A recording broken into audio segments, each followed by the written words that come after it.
கொஞ்ச நாளைக்கு முன்னாடி நீயான சோழ்ல படிக்கிறது அப்படின்றது அவ்வளவு முக்கியம் இல்ல அப்படின்ற மாதிரி எல்லாம் டிபேட் எல்லாமே நடந்துச்சு. ஆனா இங்க இந்த ஒரு படத்துல 84 வயசாகி ஒரு தாத்தா ஸ்கூலுக்கு போறாரு. தன்னுடைய ஒரு லெட்டர் ஒண்ணு வச்சிருக்காரு. அதை படிக்கணும் அப்படின்றதுக்காகவே கல்வி கத்துக்கணும் அப்படின்னு சொல்லி பல போராட்டங்களை கடந்து கல்வியை கத்துக்கிட்டு அந்த லெட்டரை வந்து படிச்சு அவருடைய வாழ்நாள் பலனை வந்து அடைகிறாரு. கல்வி முக்கியம் இல்லையா அப்படின்னு சொல்லி நீங்க என்கிட்ட கேட்டீங்க அப்படின்னா கல்வி ரொம்ப ரொம்ப ரொம்ப முக்கியமான ஒரு விஷயம். 10th மார்க் தானே 12th மார்க் தானே அப்படின்னு சொல்லி அசால்ட்டா மட்டும் இருந்துடாதீங்க. நான் இப்ப வந்து எனக்கு ஒரு வேலை ஒண்ணு கிடைச்சிருக்கு. அந்த ஒரு வேலை நான் 10thல நல்லா படிச்சதுனால 10th மார்க் வச்சு மட்டும் தான் கிடைச்சிச்சு. அதுவும் கவர்மெண்ட் செக்டர்லயே. இதெல்லாம் எங்க வந்து யூஸ் ஆக போகுது அப்படின்னு சொல்லி தான் நான் நினைச்சிட்டு இருந்தேன். பட் நான் எக்ஸ்பெக்ட் பண்ணவே இல்லை. சோ நீங்க படிக்கிற படிப்பு அப்படின்றது என்னைக்குமே வேஸ்ட் ஆகாது. ஞாபகம் வச்சுக்கோங்க. கென்யாவை சேர்ந்த கவர்மெண்ட் ஒரு மிகப்பெரிய ப்ரோக்ராம் ஒண்ணு கண்டக்ட் பண்றாங்க. அத ரேடியோவிலேயே அனௌன்ஸ் பண்றாங்க. இதை கேட்ட நிறைய சின்ன பசங்க வந்து எக்ஸைட் ஆகுறாங்க. அதுல ஒரே ஒரு பெரியவர் மட்டும் பயங்கர எக்ஸைட்மெண்ட் ஆகுறாரு. அதாவது கென்யாவை சேர்ந்த குடியுரிமை இருக்கக்கூடிய எல்லா மக்களுக்குமே எல்லா சிட்டிசன்ஸுக்குமே ஃப்ரீ எஜுகேஷன் கொடுக்க போறாங்க. இலவச கல்வி கிடைக்க போகுது. ரேடியோ மூலமா பிராட்காஸ்ட் பண்றாங்க. இதுக்கு தேவையான ஒரே ஒரு ரெக்யர்மெண்ட் பர்த் சர்டிபிகேட், பிறந்த சர்டிபிகேட் கொண்டு வந்தா மட்டும் போதும். உலகமெங்கும் இந்த ஒரு நியூஸ் வந்து பயங்கர வைரல் ஆகுது. நிறைய அப்பா அம்மா தன்னுடைய பிள்ளைகளை கொண்டு போய் ஸ்கூல்ல சேர்க்கறாங்க. ரெஜிஸ்டர் பண்றதுக்காக எக்கச்சக்கமான குழந்தைகள் வந்திருக்காங்க அந்த ஒரு எலிமெண்டரி ஸ்கூல்ல. அங்க ஒரு வினோதமான ஒரு சம்பவம் நடக்குது. கடல் போல இருக்கக்கூடிய அந்த ஒரு சின்ன பசங்களுக்கு மத்தியில ஒரே ஒரு பெரிய தாத்தா மட்டும், வயசான தாத்தா, நடக்க முடியாம கம்பு ஊண்டிக்கிட்டு தன்னுடைய 84வது வயசுல அந்த ஒரு இடத்துக்கு வர்றாரு. இவருடைய பேரு கிமானி மருஜி. இவரும் இந்த ஒரு ஸ்கூல்ல ரெஜிஸ்டர் பண்றதுக்காக தான் வந்திருக்காரு. நான் படிக்கணும் அப்படின்றாரு. இப்படி வயசான ஒருத்தர் வந்திருக்காரு அப்படின்னு தெரிஞ்சுக்கிட்டு அங்க இருக்கக்கூடிய ஸ்கூல்ல இருக்கவங்க ஒரு லேடியை அப்ரோச் பண்றாங்க. அந்த லேடி இந்த மருஜ் கிட்ட வந்து அப்ரோச் பண்றாங்க. இவங்களுடைய பேரு ஜேன். இவங்க தான் இந்த ஒரு எலிமெண்டரி ஸ்கூலுக்கு பிரின்சிபல். அது மட்டும் இல்லாம முக்கியமான ஒரு டீச்சரும் கூட. அங்க ஆல்ஃபிரட் அப்படின்னு சொல்லக்கூடிய ஒரு டீச்சரும் இருக்காரு. மேடம், இந்த மாதிரி நான் ஸ்கூல்ல சேர்ந்து படிக்கணும், அதுக்காக தான் இந்த ஒரு இடத்துக்கு அவ்வளவு தூரத்துல இருந்து நான் கஷ்டப்பட்டு வந்திருக்கேன் அப்படின்னு சொல்லி இந்த தாத்தா சொல்றாரு. அதுக்கு அந்த மேடம் என்ன சொல்றாங்கன்னா,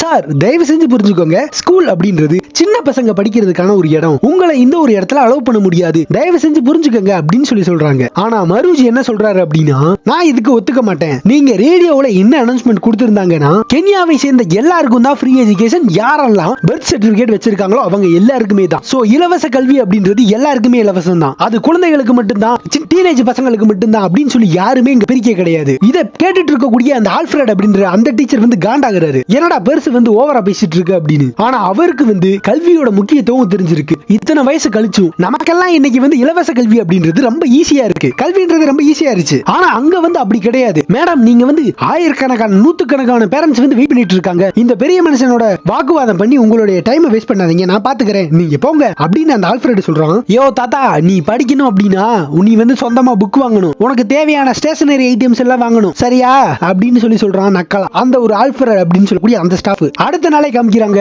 முதல் நாளே இந்த ஒரு ஸ்கூல்ல படிக்கிறதுக்கான எல்லா ஆக்டிவிட்டியும் ஸ்டார்ட் ஆகுது. ஜேன் கிளாஸ் எடுத்துட்டு இருக்கும்போது ஆல்ஃபிரட் குறுக்க வந்து, மேடம் ஒரு நிமிஷம் அப்படின்னு சொல்லி வெளியில கூட்டிட்டு வந்தா நம்ம வயசான தாத்தா வெளியில கேட்டு கிட்ட நின்னுட்டு இருக்காரு. இவரை வந்து உள்ள சேர்த்துக்கவே மாட்டாங்க. இந்த ஆல்ஃபிரட் வந்து சொல்றான், தாத்தா ஸ்கூலுக்கு வரணும் அப்படின்னா நீங்க ஃபர்ஸ்ட் வந்து யூனிஃபார்ம் போட்டுக்கணும், சரிங்களா அப்படின்னு சொல்லி சமாளிக்கிறாங்க. எதையோ ஏதாவது ஒரு காரணம் சொல்லி நம்ம ஸ்கூலுக்கு போறத வந்து தடுக்கிறானுங்க அப்படின்னு இந்த தாத்தா வந்து புரிஞ்சுக்கிறாரு. சோ காரணம் கொடுத்தா தானே நான் நீங்க சொல்ற எல்லாத்தையுமே நான் டிக் பண்ணுவேன்டா அப்படின்னு சொல்லிட்டு அவரும் ட்ரெஸ் ரெடி பண்ணலாம்னு சொல்லி பாக்குறாரு. ஆனா ஆல்ரெடி இந்த தாத்தாவோட லைஃப் வந்து ரொம்ப கஷ்டத்துல போயிட்டு இருக்கு. சோ இப்படி ஒரு ரெக்யர்மெண்ட் பண்ணணும் அப்படின்னா கண்டிப்பா காசு நிறைய வேணும், யூனிஃபார்ம் வாங்கணும், அதை தைக்கணும், அந்த அளவுக்கு காசு கூட இல்ல இவங்க கிட்ட. அப்ப ஜேன் கிட்ட வராங்க.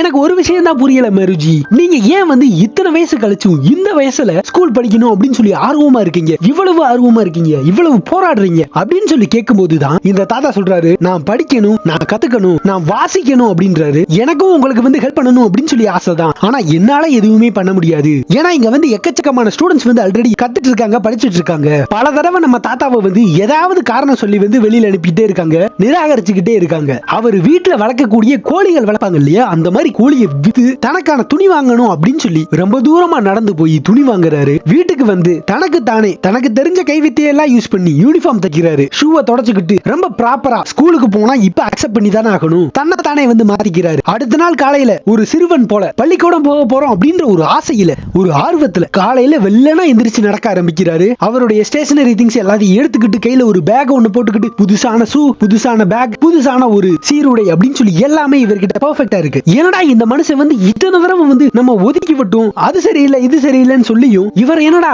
ஸ்கூல் ட்ரெஸ் போய் வாங்கிட்டு வந்திருக்காரு, இவருக்கு முடியாததோட அப்படின்னு சொல்லி ஆச்சரியமா பாக்குறாங்க இந்த ஜேன். இதை நான் உங்ககிட்ட இருந்து எக்ஸ்பெக்ட் பண்ணல, நீங்க வந்து இவ்வளவு சீரியஸா இருப்பீங்க அப்படின்னு சொல்லி உங்களுடைய எஃபர்ட்டை பார்த்து நான் இம்ப்ரெஸ் பாஸ் ஆயிட்டேன், சோ அதனால உங்களை நான் அலோவ் பண்றேன் உள்ள.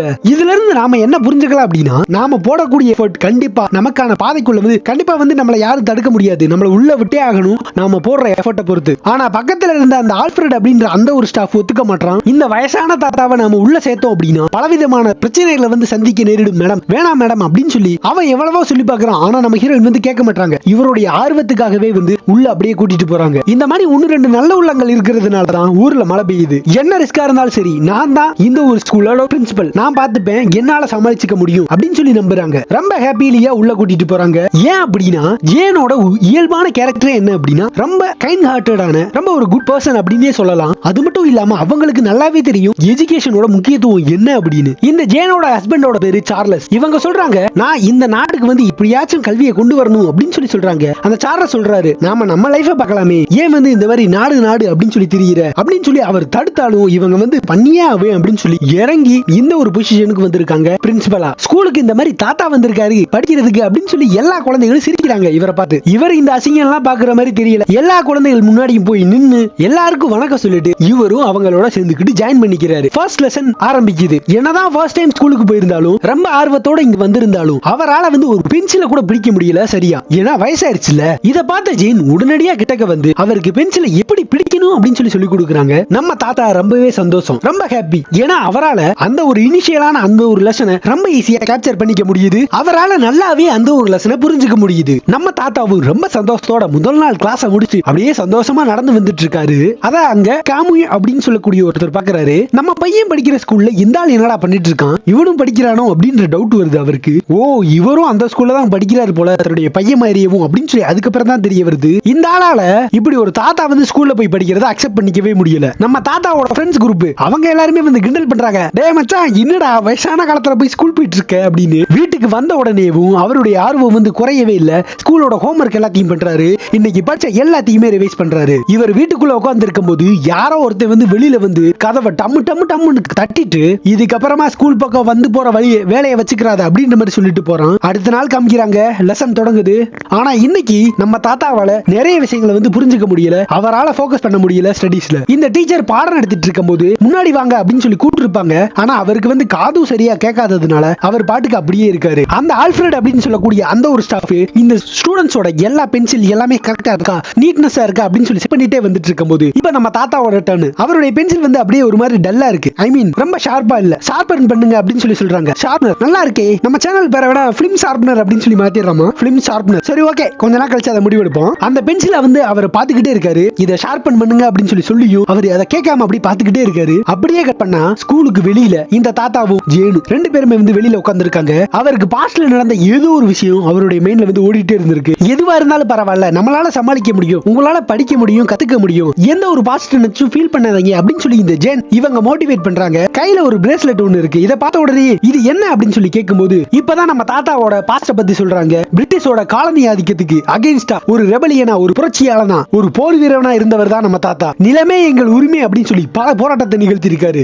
அப்படி போராட்டம் பண்ண போன ஒரு இடத்துல பிரிட்டிஷை சேர்ந்த நிறைய ஆபீசர்ஸ் எல்லாருமே இந்த போராட்டக்காரர்கள் எல்லாத்தையுமே அரெஸ்ட் பண்ணிடுறாங்க. அதுக்கப்புறம் என்ன ரொம்ப கொடூரமான டார்ச்சர் எல்லாமே பண்றாங்க. அந்த டார்ச்சர்ல ஒண்ணுதான் இந்த பென்சிலை வச்சு பயங்கரமான டார்ச்சர் எல்லாமே கொடுத்திருப்பாங்க. அதன் நினைவு தான் இப்ப நம்ம தாத்தாக்கு வந்து வந்திருக்கும். அதனாலதான் அவருடைய மைண்ட் வந்து பயங்கரமா அப்செட் ஆயிருக்கும். ஸ்கூல்ல பிடி பீரியட் எல்லாமே வந்துச்சுன்னா நம்ம தாத்தா கிட்ட தான் எல்லாருமே வருவாங்க. இவரும் அவருக்கு தெரிஞ்ச எல்லா கதைகளையும் சொல்லுவாரு. இதனால இந்த குழந்தைகள் மத்தியிலையும் இந்த தாத்தா வந்து ஒரு நல்ல இம்ப்ரெஷன் வந்து வர ஆரம்பிக்குது நாட்கள் போக போக. ஆனா இந்த ஒரு விஷயம் அந்த ஆல்ஃபிரட் அப்படின்னு சொல்லக்கூடிய அந்த ஒரு ஸ்டாஃப்க்கு வந்து சுத்தமா பிடிக்கல. நாட்கள் போக போக போக உண்மையை சொன்னா இந்த ஸ்கூல்ல இந்த தாத்தா வந்து கொஞ்சம் நல்லாவே பண்ண ஆரம்பிக்கிறாரு. இன்ஃபேக்ட் உண்மையை சொன்னா ரேடியோலயுமேவும் இந்த மாதிரி ஒரு தாத்தா இவ்வளவு கஷ்டப்பட்டு இவ்வளவு நாட்கள் கழிச்சு காலம் போனாலும் நான் கல்வியை பயின்றே ஆவேன், என்னதான் இளமையல்கள் அப்படின்னு சொல்லி இருந்தாலும் முதுமையிலையும் நான் வந்து கல்வி கற்பேன் அப்படின்னு சொல்லி போராடிட்டு இருக்காரு அப்படின்ற விஷயத்தை ரேடியோ மூலமா டெலிகாஸ்ட் பண்றாங்க. அவர் ஒரு மிகப்பெரிய பிராண்டா உருவாகுறாரு. லஞ்ச் பிரேக்ல ஒரு ஸ்டூடெண்ட் இன்னொரு ஸ்டூடெண்ட் போட்டு அடிச்சிட்டு இருக்கான். இதை பார்த்து நம்ம தாத்தா அந்த அடிச்ச அந்த பையனுக்கு வந்து பாடத்தை சொல்லி தரணும் அப்படின்றதுக்காக அந்த பையனை போட்டு அடிக்கிறாரு. என்னடா இந்த தாத்தா வந்து யாரைய போட்டு அடிச்சிட்டு இருக்காரு அப்படின்னு சொல்லி பயந்து போய் இந்த டீச்சர்ஸ் எல்லாருமே ரொம்ப வேகமா வராங்க, தடுத்து நிறுத்துறாங்க. ஆனா இவருடைய துரதிருஷ்டவசமா என்னன்னு சொல்லி தெரியல, அன்னைக்கு நாள்ல இந்த ஸ்கூலுக்கான விசிட் இருந்திருக்கு. ஸ்கூலோட கவுன்சில் அதை சேர்ந்த மெம்பர் ஒருத்தர், அவருடைய பேரு கிரிப்டோ, இந்த ஒரு கலவரத்தை பார்த்து பயங்கர கோபம் ஆயிட்டாரு. இவருக்கு கோபம் அப்படின்றது இந்த ஒரு சின்ன சின்ன இந்த சண்டை மட்டும் இல்ல, இப்படி ஒரு தாத்தா வந்து இந்த மாதிரி ஸ்கூல்ல படிச்சிட்டு இருக்காரு அப்படின்ற ஒரு விஷயம் தான். இதை வந்து இவரும் ரேடியோ மூலமா டெலிகாஸ்ட் மூலமா மூலமா தெரிஞ்சிருப்பாரு. இந்த கிரிப்டோ வந்து இந்த ஜேனை பார்த்து இந்த தாத்தாவை இந்த ஸ்கூலை விட்டு நீ வெளியில அனுப்பல என்ன உன்னை இந்த ஸ்கூல் கேம்பஸை விட்டு நான் வெளியில அனுப்பிடுவேன், நல்ல ஞாபகம் வச்சுக்கோ, நீ கண்டிப்பா டிரான்ஸ்பர்ல போக தான் போற. என்னதான் இருந்தாலும் இந்த ஜேன் வந்து எவ்வளவோ கன்வின்ஸ் பண்ண ட்ரை பண்றாங்க. இவர் ஒரு போராளி, இவருக்கு வந்து கல்வி அப்படின்றது முக்கியம் அப்படின்னு சொல்லி இந்த வயசுலயும் நினைக்கிறாரு. இவர் ஒரு முன் உதாரணமா இருக்காரு. இனி வரும் தலைமுறையினருக்கு இவர் வந்து ஒரு பெரிய ஐகானா இருப்பாரு, தயவு செஞ்சு புரிஞ்சுக்கங்க அப்படின்னு சொல்லி எவ்வளவோ கெஞ்சி கேட்டு பாக்குறா. ஒரே ஒரு சான்ஸ் கொடுங்க அப்படின்னு சொல்லி கேட்டு பாக்குறா. சோ சுதந்திரம் அடையிறதுக்கு முன்னாடி இந்த கென்யா வந்து ரெண்டா இருந்திருக்கு. இந்த தாத்தாவோட ட்ரைப் வந்து சுதந்திரத்துக்காக போராடி இருப்பாங்க. ஆனா இந்த கிரிப்டோவோட ட்ரைப் வந்து பிரிட்டிஷுக்கு லாயலா இருந்திருப்பாங்க. இந்த மாதிரி ரெண்டு குரூப்பா இருந்திருக்காங்க கென்யாவிலேயுமே. ஒரு குரூப் சுதந்திரத்துக்கு போராடியும் இன்னொரு குரூப் பிரிட்டிஷுக்கு லாயலாவும் இருந்திருக்காங்க. பிரிட்டிஷுக்கு லாயலா இருக்கக்கூடிய இந்த ஆளு கிரிப்டோ சுதந்திரத்துக்கு போராடுன நம்ம தாத்தாவை பார்த்தோன்னே இவங்க வந்து வேற வேற கேங் அப்படின்னு சொல்லி புரிஞ்சுக்கிட்டதுக்கு அப்புறமா இன்னும் கோபமாயிடுறான். பார்த்துட்டு இருக்கக்கூடிய இந்த தாத்தாவும் கடுப்பாகி கென்யாவோட சுதந்திரத்துக்கு உங்களுடைய ட்ரைப்ல இருந்து எந்த ஒரு பங்களிப்புமே கிடையாது, முழு பங்களிப்பும் எங்களுடைய ட்ரைப்ல இருந்து தான் வந்தது, நாங்க போராடின போராட்டம் தான் உங்களுக்கு இப்ப சுதந்திரம் கிடைச்சிருக்கு, இல்லனா கடைசி வரைக்கும் நாம வந்து பிரிட்டிஷுக்கு அடிமையாவே காலனி ஆதிக்கம் பண்ணி நம்மள வந்து கடைசி வரைக்கும் அடிமையா வச்சிருந்திருப்பானுங்க. இந்த தாத்தா வந்து இப்படி ஒரு ஆபீசரே எதிர்த்து பேசவும் இத பாட்டு இருக்கக்கூடிய ஜேனால இத ஒத்துக்கவே முடியல. தயவு செஞ்சு நீங்க வெளியில போங்க அப்படின்னு சொல்லி சொல்லிடுறாங்க. ஏன்னா சுதந்திரம் அடைஞ்சாச்சு, இதுக்கப்புறமா பிரிவினை பாக்குறது அப்படின்றது தவறு. நம்ம தாத்தாவுக்கு ஒரு ஒய்ஃபும் 2 குழந்தைகளும் இருந்திருப்பாங்க. ஆனா அவங்க எல்லாத்தையுமே இந்த பிரிட்டிஷை சேர்ந்த ஆபீசர்ஸ் எல்லாருமே இவருடைய கண்கள் முன்னாடியே வந்து கொண்டு இருப்பாங்க. அந்த வழியை வந்து இவரால மறக்கவே முடியல. ஒரு மாதிரி ஆத்திரத்துல பேசுறாரு. என்னதான் இந்த ஜேன் வந்து இப்படி பேசியிருந்தாலும் இன்னும் வந்து நம்ம தாத்தாவுக்கு சப்போர்ட் பண்ணணும் அப்படின்னு சொல்லி தான் நினைக்கிறாங்க. இவங்களுக்கு இருக்கக்கூடிய எல்லா இன்ஃப்ளூயன்ஸையும் யூஸ் பண்ணி ஃபைனலா ரொம்ப கஷ்டப்பட்டு எஜுகேஷன் மினிஸ்டரே போய் மீட் பண்ணி இந்த மாதிரி ஒரு தாத்தா ஒருத்தர் மெருஜ் அவர் பேரு, அவரால இந்த ஒரு ஸ்கூல்ல கண்டிப்பா வந்து கல்வி கற்க முடியும், அவர் கண்டிப்பா ஒரு ஐகானா இருப்பாரு, கல்வியோட ஒரு முகமா இருப்பாரு, எங்களால அவருக்கும் டீச் பண்ண முடியும் அப்படின்னு சொல்லி எவ்வளவோ சொல்லி கன்வின்ஸ் பண்ண ட்ரை பண்றாங்க. என்னதான் எஃபோர்ட் போட்டாலும் எல்லா முயற்சி வீணா போச்சு. இந்த ஆப்பர்ச்சுனிட்டி அப்படின்றது குழந்தைகளுக்காக மட்டும்தான் அப்படின்னு சொல்லி அந்த மினிஸ்டர் வந்து ஈஸியா அவாய்ட் பண்ணிடுறாங்க. ஏன்னா எதிர்கால கென்யாவுல இப்ப குழந்தைகளுக்கு நம்ம டீச் பண்ணா மட்டும்தான் எதிர்கால கென்யா வந்து நல்ல விதமா மாறும். இந்த ஜேனும் நம்ம தாத்தா கிட்ட வந்து இந்த ஒரு பேட் நியூஸ் சொல்லிட்டு இவரை இந்த ஸ்கூல்ல இருந்து சிட்டில இருக்கக்கூடிய கொஞ்சம் தூரமா இருக்கக்கூடிய அடல்ட் படிப்பாங்க இல்லையா, அந்த மாதிரியான ஒரு ஸ்கூலுக்கு வந்து டிரான்ஸ்பர் பண்ணிருக்காங்க. இவர் படிக்கணும் அப்படின்னா அந்த ஒரு ஸ்கூல்ல போய் தான் படிக்கணும். அடுத்த நாள் பல கிலோமீட்டர் நடக்க வேண்டியதா இருக்கு அந்த ஒரு ஸ்கூலுக்கு போறதுக்கு. பஸ் பிடிச்சு போற அளவுக்கு எல்லாம் காசு இல்ல நம்ம தாத்தா கிட்ட. அந்த சிட்டில இருக்கக்கூடிய எல்லாருமே இவரை ஒரு பைத்தியக்கார மாதிரி பாக்குறாங்க. அது மட்டும் இல்லாம இந்த ஒரு ஸ்கூலோட சிச்சுவேஷன் அப்படின்றது அந்த வில்லேஜ்ல இருந்த மாதிரி இல்ல, அவங்கள கத்து கொடுக்கிற டீச்சர்ஸும் நல்லா சொல்ற மாதிரி இல்ல, எதுவுமே ப்ராப்பரா இல்ல. அது மட்டும் இல்லாம முக்கியமான விஷயம் என்ன அப்படின்னா சிட்டில இருக்கக்கூடிய ஸ்டூடெண்ட்ஸ் யாருமே படிக்கிறதுக்கு ஆர்வமே இல்ல, படிக்கிறதுக்கான ஒரு அட்மாஸ்பியரே இல்ல. இதுல குறிப்பிடத்தக்க ஒரு விஷயம் என்ன அப்படின்னா டவுன்ல ரொம்ப பேசிக்கான லெசன் எல்லாத்தையும் அவங்க கத்து கொடுக்கவே இல்ல, எல்லாமே ரொம்ப கஷ்டமா இருக்கு. இந்த தாத்தா ஜேனை தான் பார்க்க வந்திருக்காரு. வந்தவர் என்னால அந்த ஒரு அலர்ட் லெசன் வந்து என்னால படிக்க முடியல, புரிஞ்சுக்க முடியல, கெஞ்சுறாரு என்ன வந்து எப்படியாச்சும் இங்க அக்செப்ட் பண்ணிக்கங்க அப்படின்னு. நான் வந்து படிக்கணும், ரீட் பண்ணணும். ஏன்னா நான் சின்ன வயசுல இருக்கும்போது எங்களுடைய எக்கனாமிக் அப்படின்றது இந்த அளவுக்கு இல்ல, பொருளாதாரத்துல ரொம்ப பின்தங்கிய ஃபேமிலில இருந்து நான் வந்ததுனால என்னால படிக்க போக முடியல. ஆனா இப்போ ஒரு வாய்ப்பு கிடைச்சிருக்கு, ஆனா என்னால அதை யூட்டிலைஸும் பண்ண முடியல, ஆனா அதை வீணடிக்க மனசு வர மாட்டேங்குது அப்படின்னு சொல்லி கண்கலங்கிக்கிட்டே கேட்கிறாரு. ஆக்சுவலா இவருக்கு பிரசிடென்ட் கிட்ட இருந்தே ஒரு மிகப்பெரிய ஒரு முக்கியமான ஒரு லெட்டர் ஒன்று வந்திருக்கும். அந்த ஒரு கடிதத்தை வந்து நான் படிக்கணும், அதை நானே படிக்கணும், அதை யார்கிட்ட இருந்தும் நான் கேட்க கூடாது, நானே படிக்கணும், அதுக்காக தான் நான் இவ்வளவு போராடுறேன் அப்படின்றாரு. சோ அந்த ஒரு வெறி தான் இவரை வந்து இவ்வளவு தூரம் படிக்க ஒரு நாளும் முன்னாடி கொண்டு போக செஞ்சுட்டு இருக்கு. ஹெல்ப் பண்றதுக்கு ஒத்துக்குறாங்க. கிரிப்டோ கிட்ட கால் பண்ணி இந்த ஒரு டிசிஷன் மட்டும் எப்படியாச்சும் மாத்திக்கங்களே ப்ளீஸ் அப்படின்னு சொல்லி கெஞ்சி பாக்குறாங்க. ஆனா அவன் ஒத்துக்க மாட்டான். அந்த கிரிப்டோ அப்படின்றவன் ஒத்துக்கலாம் அப்படின்னு சொல்லி தெரிஞ்சதுக்கு அப்புறமா அந்த தாத்தா வந்து மனசு உடைஞ்ச அந்த இடத்தை விட்டு அப்படியே கிளம்பி போறாரு. அடுத்த நாள் காமிக்கிறாங்க இந்த ஸ்கூல்ல அவ்வளவுதான், இந்த ஸ்கூலை விட்டு இதுக்கப்புறம் இவர் வரப்போறது இல்ல, இந்த ஸ்கூலுக்கு வரப்போறது இல்ல. கடைசியா குட் பை சொல்றதுக்காக ஒரு டைம் வந்திருக்காரு கிளாஸுக்கு. அவர் எல்லாரும் கூடயும் அப்படியே வந்து விளையாண்டுட்டு இருக்காரு. எல்லாரும் கூடயும் ரொம்ப ஈஸியா மிங்கிள் ஆறத பார்த்த ஜேனு அக்செப்ட் பண்ணிக்கிறாங்க. என்னவா அக்செப்ட் பண்றாங்கன்னா ஸ்டூடெண்டா இல்ல, ஒரு கம்பெனியனா இந்த ஸ்கூல்ல இருக்கக்கூடிய சில்ட்ரன்ஸ் வந்து என்டர்டெயின்மெண்ட் பண்றதுக்காக ஒரு ஆபீசரா தான் கூடவே வந்து வச்சுக்கிறாங்க. சோ இதனால நம்ம தாத்தாவால படிக்க முடியும், கல்வி கற்க முடியும். நம்ம தாத்தாவோட வைரலிட்டி காரணமா அந்த ஒரு காலகட்டத்துல இப்படி ஒரு வைரல் பர்சன் இருக்காரு அப்படின்னு சொல்லி தெரிஞ்சதுக்கு அப்புறமா இந்த நியூஸ் ரிப்போர்ட்டர்ஸ் எல்லாருமே பல நாடுகள்ல இருந்து வராங்க இன்டர்வியூ பண்றதுக்காக. எலிமெண்டரி ஸ்கூல்ல இப்படி ஒரு தாத்தா படிக்கிறாரா அப்படின்ற மாதிரி நிறைய கவர் பண்ணிட்டு போறாங்க நியூஸ் எல்லாத்தையுமே. இப்ப நம்ம தாத்தா தான் எங்க பார்த்தாலும் ஃபேமஸ், அமெரிக்கா முழுக்க பயங்கர ஃபேமஸ். இவர மக்கள் எல்லாருமே எப்படி பாக்குறாங்க அப்படின்னா கல்வியோட ஒரு அடையாள வெளிச்சமா பாக்குறாங்க. எந்த ஒரு காலகட்டத்திலையும் எவ்வளவு கஷ்டம் வந்தாலும் முயற்சி வந்து விட்டுறவே கூடாது அப்படின்றதுக்கு ஒரு ஐகானா பாக்குறாங்க. ஆனா இந்த ஒரு நியூஸ்னால இந்த ஜேனை வந்து யாருக்குமே பிடிக்க மாட்டேங்குது. பேரண்ட்ஸ் எல்லாருமே ஜேன் மேல குறை சொல்றாங்க. ஏன்னா ஸ்கூல்ல இந்த மாதிரி ஒரு தாத்தாவை படிக்க வைக்கிறது அப்படின்றது சரி கிடையாது. அது மட்டும் இல்லாம காசு வாங்கிக்கிட்டு உங்களுடைய சொந்த நோக்கத்துக்காக சுய லாபத்துக்காக இந்த மாதிரி பசங்க படிக்கக்கூடிய ஸ்கூல்ல இப்படி ஒரு தாத்தாவை வச்சிருக்கியே, ஃபேமஸான ஒருத்தரை வச்சுக்கிட்டா கூட வச்சுக்கிட்டா நீயும் ஃபேமஸ் ஆகலாம் அப்படின்னு சொல்லி பாக்குறியா அப்படின்னு சொல்லிட்டு இந்த ஊர்ல இருக்கக்கூடிய மக்கள் எல்லாருமே வாய்க்கு வந்தபடி பேச ஆரம்பிக்கிறாங்க. கிரிப்டோ மறுபடியும் விசிட்டுக்கு வராரு. வந்தவர் இந்த ஜேன் வந்து என்னடா இப்படி ஒரு டிசிஷன் எடுத்திருக்கா அப்படின்னு சொல்லிட்டு நம்ம கிட்ட பெர்மிஷன் கூட வாங்கல. அவங்க வந்து அந்த ட்ரைபை சேர்ந்தவங்க, அவங்களுக்கு ஏன் வந்து நீ இவ்வளவு கஷ்டப்பட்டு எஃபோர்ட் போட்டு சொல்லி தந்துட்டு இருக்க அப்படின்னு சொல்லி சொல்லும்போது, சார் அது எல்லாமே பாஸ்ட்ல நடந்தது சரியா, நம்ம வந்து அது எல்லாத்தையும் மறந்துடணும். இப்ப நம்ம வந்து கென்யாவை சேர்ந்த மக்கள் அவ்வளவுதான், நமக்குள்ள எந்த ஒரு பாகுபாடும் கிடையாது. இந்த ஆபீசர் வந்து எவ்வளவோ சொல்லி பாக்குறாரு, நீ வந்து அவரை இந்த ஒரு வேலையை விட்டு தூக்கு, உன் கூட கம்பெனினா வச்சுக்காத அப்படின்னு. ஆனா நம்ம ஹீரோயின் ஜேன் வந்து கேக்குற மாதிரியே இல்ல. கொஞ்சம் கொஞ்சமா இந்த தாத்தாவும் படிக்க ஆரம்பிக்கிறாரு, படிக்க கத்துக்க ஆரம்பிக்கிறாரு. இந்த பக்கமா ஒரு நாள் ஹீரோயினுக்கு ஒரு கால் ஒண்ணு வருது.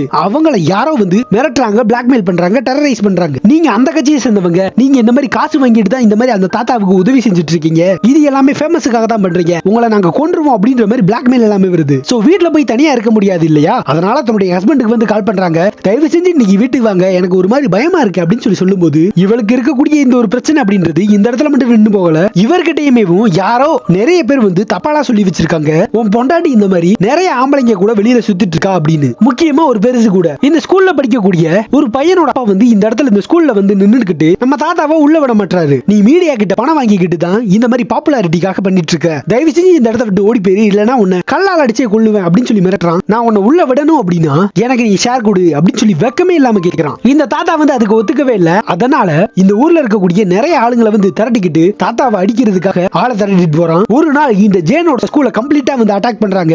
என்னதான் இருந்தாலும் நம்ம தாத்தா வந்து முன்னாள் சோல்ஜர் இல்லையா, ஒரு போர் வீரன் இல்லையா, சுதந்திரத்துக்காக போராடினவர் இல்லையா, தான் கையில வச்சிருக்கக்கூடிய அந்த நடந்து போக வச்சிருக்கக்கூடிய அந்த ஒரு கம்பை வச்சு அடி அடின்னு அடிக்கிறாப்ல, அடிச்சு ஓட விடுறாரு. அவருக்கு அது ரொம்ப ஈஸியா இருக்கு, படிக்கிறதை விட இது ரொம்ப ஈஸியா இருக்கு.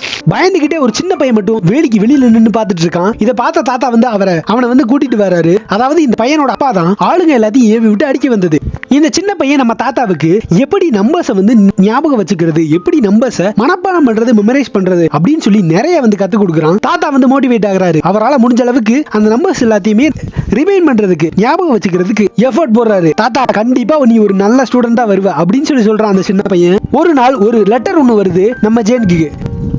அதாவது மினிஸ்ட்ரி ஆஃப் எஜுகேஷன் கிட்ட இருந்து நம்ம ஹீரோயினை இந்த ஒரு இடத்துல இருந்து இன்னொரு இடத்துக்கு டிரான்ஸ்ஃபர் பண்ணிருக்காங்க. அந்த ஒரு இடத்தோட பேரு டுர்கானா. சும்மாவே தன்னுடைய ஹஸ்பண்ட் வந்து மீட் பண்ண முடியல, இந்த ஒரு இடத்துல வந்து ஹஸ்பண்ட பார்க்கணும் அப்படின்னா தூரம் தான். ஆனா இந்த ஒரு வில்லேஜ் அப்படின்றது இப்ப டிரான்ஸ்ஃபர் போட்டிருக்க அந்த ஒரு வில்லேஜ் இன்னும் தூரம், ரொம்ப தூரம். சோ அதனால சார்லஸ் என்ன சொல்றாரு அப்படின்னா, தயவு செஞ்சு இந்த ஒரு வேலையை விட்டு ரிசைன் பண்ணிரு அப்படின்னு. ஆனா என்னதான் இருந்தாலும் ஜேன் விடுற மாதிரி தெரியல, போராடுவேன் அப்படின்றாங்க. இதனால ஊர்ல பேசிருக்கக்கூடிய எல்லா விஷயம் உண்மைதான் அப்படின்னு சொல்லி நம்ப ஆரம்பிச்சிடுறாரு இந்த சார்லஸ். உனக்கு அஃபர் இருக்கு அப்படின்னு சொல்லி சண்டை போட ஆரம்பிக்கிறாரு. ஆனா இந்த ஒரு விஷயத்தை ஜேன் எக்ஸ்பெக்ட் பண்ணவே இல்ல. என்னடா நம்ம வந்து நல்ல எண்ணத்தினால, நல்ல நோக்கத்தின் மூலமா தானே படிக்க வைக்கணும் அப்படின்னு சொல்லி தானே நினைச்சோம், நம்ம மேல ஏன் வந்து இப்படி வந்து முத்திரை கொடுத்துறாங்க, செக்மெண்டைஸ் பண்றாங்க அப்படின்னு. இவனும் மத்தவங்க எல்லாரும் மணியே இருக்கானே அப்படின்னு பயங்கர வருத்தம். அதுக்கப்புறமா நம்ம ஹீரோயின் தாத்தா கிட்ட வராங்க. இந்த மாதிரி டிரான்ஸ்பர் ஆன விஷயத்தை சொல்றாங்க. நானும் உங்களோடய வரேன், வந்து அங்க வந்து நான் கத்துக்கிறேன் அப்படின்னு சொல்லி இந்த தாத்தா சொல்றேன். எனக்கு ஆல்ரெடி வந்த ப்ராப்ளமே போதும், இதுக்கப்புறம் எந்த ஒரு ப்ராப்ளமும் வேணாம் சாமி அப்படின்ற மாதிரி நம்ம ஹீரோயின் வந்து வேணாம், நீங்க வந்து இங்கே இருங்க அப்படின்ற மாதிரி சொல்றாங்க.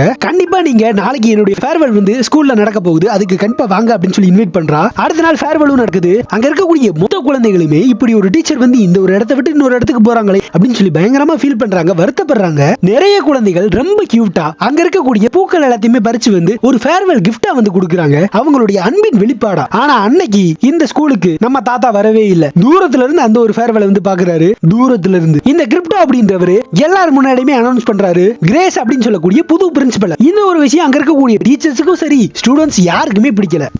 அந்த ஒரு கிரேஸ் வந்த உடனேயும் அந்த ஊர்ல இருக்கக்கூடிய எல்லா பேரண்ட்ஸும் அந்த கிரேஸை வந்து வரவேற்கிறாங்க, கொண்டாடுறாங்க. ஏன்னா இந்த தாத்தா வந்து போயிட்டாரு இல்லையா. ஆனா அதுக்கு ஆப்போசிட்டா குழந்தைகள் யாருக்குமே பிடிக்கல. வேலையை தாண்டி ஓடி வந்து வேலையை அடைச்சுக்கிட்டு கல்ல எடுத்துட்டு எரிய ஆரம்பிக்கிறாங்க. இதை பார்த்து பயந்து போன அந்த ஒரு கிரேஸ் அந்த டீச்சரும் அந்த ஸ்கூலை விட்டு அப்படியே ஓடி போறாங்க. ஏன்னா இப்படியாப்பட்ட சில்ட்ரன்ஸ்க்கு வந்து என்னால கிளாஸ் எடுக்க முடியாது அப்படின்னு சொல்லிட்டு எழுதி கொடுத்துட்டு போயிட்டாங்க. தன்னுடைய பெட்டோட சேர்ந்துக்கிட்டு மினிஸ்ட்ரி ஆஃப் எஜுகேஷன் அவங்கள வந்து பார்க்க போகணும் அப்படின்னு சொல்லி இந்த தாத்தா வந்து போறாரு தன்னுடைய உரிமைக்காக. ரொம்ப நேரம் வெயிட் பண்ணி பாக்குறாரு, இவரை உள்ள வர மாதிரியே தெரியல. நாம எல்லாம் சாதாரணமா உள்ள போனா கண்டிப்பா வந்து விடவே மாட்டாங்க இல்லையா, வெயிட் பண்ண வைப்பாங்க இல்ல, அதே மாதிரி வெயிட் பண்ண வைக்கிறாங்க. காத்திருந்து காலங்கள் போகுது. ரொம்ப நேரம் வெயிட் பண்ணி பார்த்தவரு அங்க இருக்கக்கூடிய அட்டெண்டர் வந்து அப்படியே வந்து கொஞ்சம் போக்கஸ் இழக்கும் போது இதுதான் சான்ஸ் அப்படின்னு சொல்லிட்டு உள்ள போயிடுறாரு. இந்த தாத்தா ஆல்ரெடி ஃபேமஸ் அப்படின்றதுனால அங்க இருக்கக்கூடிய ஆபீசர்ஸ் மினிஸ்ட்ரி ஆஃப் எஜுகேஷன் அவங்களுக்குமே நல்லா தெரியுது இவர் தான் அப்படின்னு. இந்த தாத்தா டைரக்டாவே சொல்றாரு, இந்த ஒரு சுதந்திரத்துக்காக கென்யா வந்து எவ்வளவு கஷ்டப்பட்டுச்சு அதனுடைய வரலாறை வந்து நினைவுபடுத்துறாரு.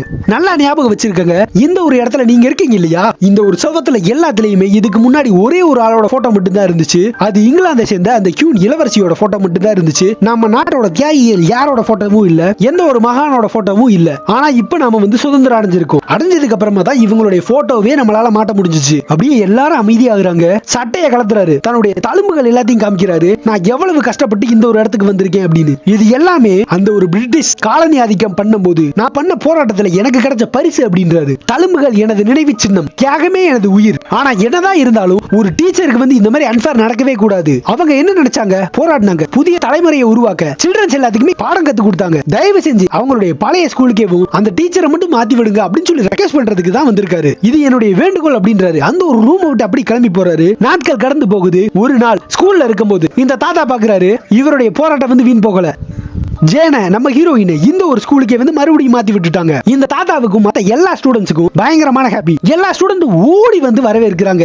இப்ப அவருடைய லெட்டர் வந்து எடுத்துட்டு வராரு. நாட்கள் கடந்த பின்னாடி என்னதான் ஃப்ளூயண்டா வாசிக்க முடியல அப்படின்னாலும் அந்த ஒரு லெட்டரை நம்ம ஜேன் தான் வாசிக்கிறாங்க. ஜேன் ஆல்ஃபிரட் கிட்ட கொடுத்து ஆல்ஃபிரட் அந்த ஒரு லெட்டரை வாசிக்கிறாரு. பிரசிடென்ட் கிட்ட வந்த அந்த ஒரு லெட்டரை ஆல்ஃபிரட் வாசிக்கும் போது இவ்வளவு நாளா பிடிக்காத இந்த ஒரு ஆல்ஃபிரட்டுக்கு நம்ம தாத்தாவை வந்து பிடிக்க ஆரம்பிக்குது. ஒரு டிரான்சிஷன் ஒண்ணு நடக்குது. கேரக்டர் ஆர்க் வந்து சேஞ்ச் ஆகுது. ஏன்னா உண்மையாவே அந்த ஒரு லெட்டர் பிரசிடென்ட் கிட்ட இருந்து தான் வந்திருக்கு. நம்ம தாத்தாவை பாராட்டி வந்திருக்கு. நம்ம தாத்தாவோட வீர தீர பழங்கால எல்லா போராட்டங்களுக்கும் கஷ்டங்களுக்கும் ரிபப்ளிக் ஆஃப் கென்யால இருந்து காம்பன்சேஷன் வரும் அப்படின்னு சொல்லி சொல்றாங்க. இந்த தாத்தாவோட ஸ்ட்ரகிள் அப்படின்றது ஜோக் கிடையாது. அவர் சின்ன வயசுலயும் பயங்கரமா டார்ச்சர் பண்ணப்பட்டிருக்காரு. சின்ன வயசுலயே ஜெயிலுக்கு போயிருக்காரு. அவர் பட்ட துயரங்கள் அப்படின்றது ஏராளம். ஆல்மோஸ்ட் நாட்டோட சுதந்திரத்துக்காக சிறைச்சாலையிலேயே செத்து போயிருப்பாரு. அவங்க பண்ண டார்ச்சர்லயே செத்து போயிருப்பாரு. அதையெல்லாம் தாண்டி கடந்து தான் இந்த ஒரு இடத்துக்கு வந்திருக்காரு. அதுக்காக தான் இந்த மாதிரி ஒரு நிறைய லிஸ்ட் ஒன்னு எழுதிருக்காங்க. இந்த மாதிரியான பகுதிகள் எல்லாத்துலயுமே இந்த ஒரு தாத்தா வந்து போரிட்டு பல போராட்டங்களை நிகழ்த்தி இருக்காரு. இதையெல்லாம் கேட்டுட்டு இருக்கக்கூடிய இந்த ஆல்ஃபிரடும் ஜேனும் வந்து கண் கலங்குறாங்க. நம்ம தாத்தாவும் கண் கலங்கிறாரு. மருஜ் அப்படின்னு சொல்லக்கூடிய இந்த ஒரு தாத்தாவோட எஃபோர்ட் அப்படின்றது மிக உண்மையானது. டாக் ஆஃப் தி வேர்ல்டாவே மாறிச்சு. அது மட்டும் இல்லாம பெரிய ரெக்கார்ட் ஒன்னு வச்சிருக்காரு. Oldest person who studies after his 80s அப்படின்ற மாதிரி. இவருடைய கதை கேட்ட எல்லாருமே வாய் அடைச்சு போயிருப்பாங்க. ஏன்னா ஒரு எலிமெண்டரி ஸ்கூல்ல இப்படி ஒரு தாத்தா வந்து படிச்சாரு அப்படின்னா யாரால தான் நம்ப முடியும். யுனைடெட் நேஷன்ஸ்லயே வந்து இவரை கூப்பிட்டு கல்வியோட ஒரு ஐகானா மாத்தி இவருக்கு வந்து ஸ்பீச் வழங்குறதுக்கு வாய்ப்பும் கொடுத்தாங்க. எஜுகேஷனோட முக்கியத்துவத்தை பத்தி பேசுறதுக்கு அவ்வளவு லீடர்கள் இருந்தும் இவரை வந்து ஒரு தலைவனா அறிவிச்சாங்க. ஏன்னா மருஜி ஒரு இன்ஸ்பிரேஷன். ஏன்னா இந்த புதிய தலைமுறை சேர்ந்த எல்லாருமே சின்ன வயசுல இருந்தே ஸ்கூலுக்கு போகணும் அப்படின்றது தான். இந்த உலகத்துல முடியாதது அப்படின்றது ஒண்ணு இல்ல. இப்ப படிக்கல என்ன, நான் கட்டாயம் எத்தனை வயசானாலும் நான் படிச்சே தீருவேன் அப்படின்னு சொல்லி படிச்சு காட்டினேன். என்னதான் இருந்தாலும் மருஜி பல குழந்தைகளுக்கு ஒரு முன்னுதாரணமா இருக்காரு. ஒரு மிகப்பெரிய எடுத்துக்காட்டு. ஏன்னா வயசாயிடுச்சு அப்படின்னு சொல்லி அசிங்கப்படல, எதுவுமே நினைக்கல. எப்ப ஆரம்பிச்சாலும் சரி இட் ஜஸ்ட் பிகினிங் அப்படின்னு சொல்லி கத்துக்க ஆரம்பிச்சவர் தான் மருஜி. சோ இந்த இடத்துலயே இந்த படம் வந்து முடிய வருது. ஆக்சுவலா இந்த ஒரு படம் எப்படி இருந்துச்சு அப்படின்னு சொல்லி நீங்க கீழே கமெண்ட்ல சொல்லுங்க. படிப்பு முக்கியம்டா குமார் அப்படின்னு சொல்லி உங்களுடைய ஃப்ரெண்ட் அவனுடைய நேமை இந்த வீடியோவோட கமெண்ட்ல மென்ஷன் பண்ணுங்க. நானும் பார்த்து தெரிஞ்சுக்கிறேன். ஹலோ கைஸ், நான் ஒரு ஆஸ்பைரிங் ஃபிலிம் மேக்கர்.